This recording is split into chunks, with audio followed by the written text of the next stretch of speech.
Imagine your startup is a pizza. So at the beginning, you and your co-founder own the entire thing, 50-50, simple, delicious. But as you start growing, you bring in new people, which are usually investors, employees, and maybe even strategic advisors. And every time you bring in a people, you give away a slice of your pizza, your share of pizza gets smaller.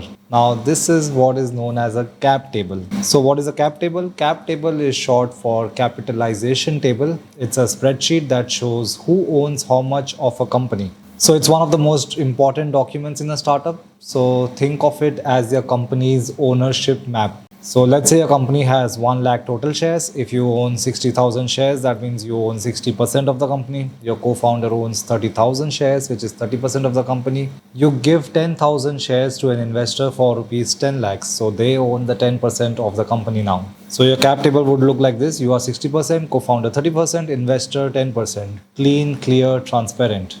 Now, why does cap table matter and why should we know about it? See, when you raise money, investors will ask you for your cap table. When you grant equity to a new hire, you will update your cap table. When you prepare for Series A, your cap table shows how diluted you already are. It's your equity history and also your future playbook, because a messy cap table can actually kill deals for you, but a well managed cap table will actually build up trust and will get investor confidence in your company. So, if you're building a startup, don't just focus on product and pitch decks. Keep your cap table tight, updated, and clear, because ownership isn't just numbers on a sheet, it's power, it's leverage, and it's your long term reward. And don't give it out so easily. Also, one thing you should realize that if your pizza finally becomes a unicorn, you should still have a big enough slice to enjoy. So don't give out your equity early on very easily.